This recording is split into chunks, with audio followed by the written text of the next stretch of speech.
There was once a sweet little maid, much beloved by everybody, but most of all by her grandmother, who never knew how to make enough of her. Once she sent her little cap of red velvet, and as it was very becoming to her, and she never wore anything else, people called her Little Red Cap. One day, her mother said to her, "Come, Little Red Cap, here are some cakes and a flask of wine for you to take to grandmother. She is weak and ill, and it will do her good. Make haste and start before it grows hot, and walk properly and nicely, and don't run, or you might fall and break the flask of wine, and there will be none left for grandmother. And when you go into her room, don't forget to say good morning instead of staring about you. I'll be sure to take care," said Little Red Cap to her mother, and gave her hand upon it. Now the grandmother lived away in a wood, half an hour's walk from the village, and when Little Red Cap had reached the wood, she met the wolf. But as she did not know what about sort of animal he was, she did not feel frightened. "Good day, Little Red Cap," said he. "Thank you kindly, wolf," answered she. "Where are you going so early, Little Red Cap?" "To my grandmother's." "What are you carrying under your apron?" "Cakes and wine. We baked yesterday, and my grandmother is very weak and ill, so they will do her good and strengthen her." "Where does your grandmother live, Little Red Cap?" "A quarter of an hour's walk from here. Her house stands beneath the 3 oak trees, and you may know it by the hazel bushes," said Little Red Cap. The wolf thought to himself, "That tender young thing would be a delicious morsel and would taste better than the old one. I must manage somehow to get both of them." Then he walked by Little Red Cap a little while and said, "Little Red Cap, just look at the pretty flowers that are growing all around you. And I don't think you're listening to the song of the birds. You're posting along just as if you were going to school, and it is so delightful out here in the wood." Little Red Cap glanced round her, and when she saw the sunbeams standing here and there through the trees and lovely flowers everywhere, she thought to herself, "If I were to take a fresh nosegay to my grandmother, she would be very pleased, and it is so early in the day that I shall reach her in plenty of time." And so she ran about in the wood, looking for flowers, and as she picked one, she saw a still prettier one a little farther off, and so she went farther and farther into the wood, but the wolf went straight to the grandmother's house and knocked at the door.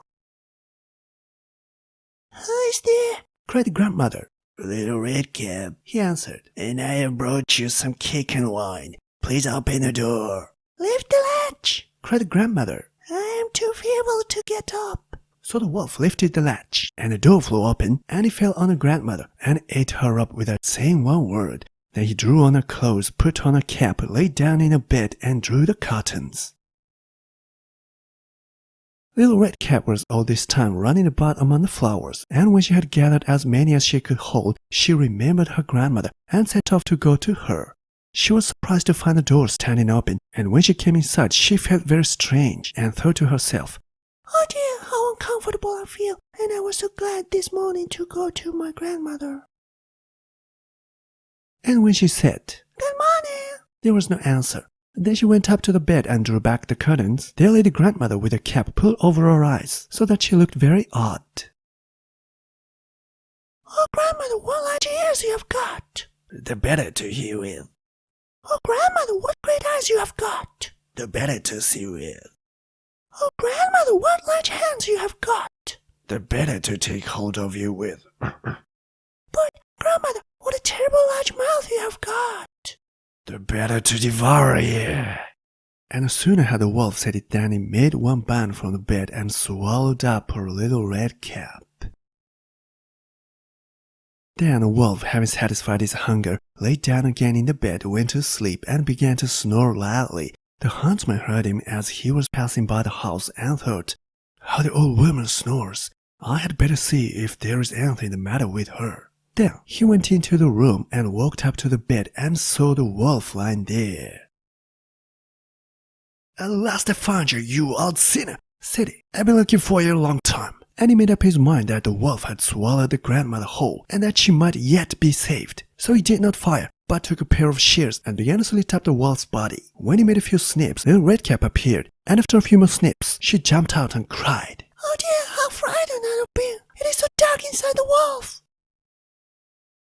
And then out came the old grandmother, still living and breathing. But Little Red Cap went and quickly fetched some large stones with which she filled the wolf's body. so that when he waked up and was going to rush away, the stones were so heavy that he sank down and fell dead. They were all three very pleased. The huntsman took off the wolf's skin and carried it home. The grandmother ate the cakes and drank the wine and held up her head again, and Little Redcap said to herself that she would never more stray about in the wood alone, but would mind what her mother told her. It must also be related how a few days afterwards, when Little Redcap was again taking cakes to her grandmother, another wolf spoke to her and wanted to tempt her to leave the path. But she was on her guard and went straight on her way and told her grandmother how the wolf had met her and wished her good day. But it looked so wicked about the eyes that she thought if it had not been on the high road, he would have devoured her. "Come," said the grandmother. "we will shut the door so that it may not get in." Soon after came the wolf knocking at the door and calling out, "Open the door, grandmother. I am Little Redcap bringing you cakes." But he remained still and did not open the door. After that the wolf slunk by the house and got at last upon the roof to wait until Little Redcap should return home in the evening. Then he meant to spring down upon her and devour her in the darkness. But the grandmother discovered his plot. Now there stood before the house a great stone trough, and the grandmother said to the child, "Little Redcap, I was boiling sausages yesterday, so take the bucket and carry away the water they were boiled in and pour it into the trough." And Little Redcap did so, until the great trough was quite full. When the smell of the sausages reached the nose of the wolf, he snuffed it up and looked round and stretched out his neck so far that he lost his balance and began to slip, and he slipped down off the roof straight into the great trough and was drowned. Then Little Redcap went cheerfully home and came to no harm.